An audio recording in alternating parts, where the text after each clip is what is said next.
नमस्कार। आपको जानकारी हो गई होगी कि आरबीआई ने शुक्रवार को एक बड़ा फैसला लिया है जो हमसे और आपसे जुड़ा हुआ है। जी हां, आरबीआई ने 2000 के नोटों को सर्कुलेशन से बाहर करने का ऐलान कर दिया है, लेकिन आपको घबराने की जरूरत नहीं है। वो इसलिए क्योंकि आरबीआई ने यह भी बताया है कि आप 30 सितंबर 2023 तक इन नोटों को अपने खाते में जमा कर लीजिए या फिर आप किसी भी बैंक के शाखा में जाकर के आप इन्हें बदल लीजिए। इसके लिए अलग से कोई भी शुल्क नहीं देना पड़ेगा। लेकिन इस फैसले के बाद तरह तरह के सवाल लोगों के दिमाग में आ रहे हैं, तो इन सवालों के हल लेकर के हम हाजिर हैं इस वीडियो में। तो आप इस वीडियो को आखिरी तक देखिए। सिलसिलेवार से एक एक प्रश्न के उत्तर ढूंढने का हम प्रयास करेंगे। तो इस ऐलान के बाद लोगों के दिमाग में पहला प्रश्न है कि अब आगे क्या होगा। तो चलिए हम आपको बताते हैं। 2000 रुपए के नोटों के सर्कुलेशन से बाहर होने के बाद भी ये नोट वैध रहेंगे। आरबीआई के अनुसार 30 सितंबर 2023 तक इन्हें बैंकों में जमा कराया जा सकता है और नोटों की बदली की जा सकती है। दूसरा प्रश्न ये है कि आरबीआई के नए नियम क्या हैं इस फैसले के बाद। आरबीआई ने बैंकों से नए 2000 के नोट जारी करने पर तुरंत रोक लगाने को कहा है। नोटों की बदली के लिए सभी बैंकों को निर्देश भेज दिए गए हैं। तीसरी बात कि 2000 के नोटों को बदलने या जमा करने के नियम क्या होंगे।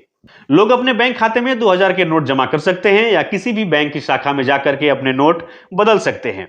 23 मई 2023 से किसी भी बैंक में एक बार में 20,000 रुपए तक यानी 2000 के 10 नोट बदले जा सकते हैं। नोट बदलने के लिए कोई भी शुल्क नहीं रखा गया है। चौथा सवाल यह है कि 30 सितंबर 2023 के बाद जो नोट नहीं बदले जाएंगे आखिर उनका क्या होगा। आरबीआई ने कहा है कि 30 सितंबर 2023 तक 2000 के नोटों को जमा किया या बदला जा सकता है। हालांकि आरबीआई ने यह साफ नहीं किया है कि इसके बाद क्या होगा।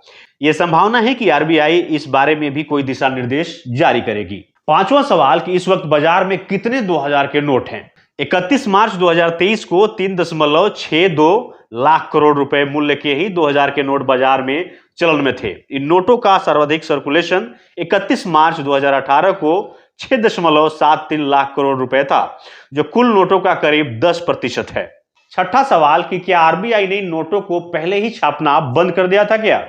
आरबीआई एक्ट 1934 की धारा 24(1) के तहत पहली बार 2000 के नोट नवंबर 2016 में जारी किए गए थे। तब 500 रुपए और 1000 रुपए के नोट बंद किए जाने के बाद अर्थव्यवस्था में मुद्रा जरूरतों को पूरा करने के लिए 2000 के नोट जारी किए गए थे। जब छोटे नोटों की आपूर्ति सुचारू हो गई तो 2018-19 में 2000 के नोटों को छापना बंद कर दिया गया। आरबीआई के अनुसार 2000 के 89% नोट मार्च 2017 से पहले जारी किए गए थे। आरबीआई अपनी क्लीन नोट पॉलिसी के तहत नोटों को बंद करती है या नए नोट जारी करती है। इस ऐलान के बाद विपक्षी दलों ने अपनी तीखी प्रतिक्रिया दी है।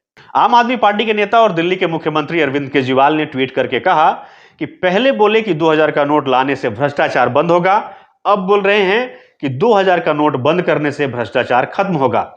इसलिए हम कहते हैं पीएम पढ़ा लिखा होना चाहिए। समाजवादी पार्टी के अध्यक्ष और उत्तर प्रदेश के पूर्व मुख्यमंत्री अखिलेश यादव ने भी आरबीआई के इस फैसले को लेकर मोदी सरकार पर निशाना साधा है। कर्नाटक के मुख्यमंत्री बनने जा रहे कांग्रेस के नेता सिद्धारमैया ने कहा है कि 2000 के नोट पर रोक लगाकर भाजपा अपनी विफलताओं से लोगों का ध्यान हटाना चाहती है। उन्होंने पूछा है अगर 2000 के नोट पर अब पाबंदी लगाई जा रही है तो इसे 2016 में लाया ही क्यों गया था। प्रधानमंत्री नोटबंदी का गलत इस्तेमाल अपने राजनीतिक फायदे के लिए कर रहे हैं।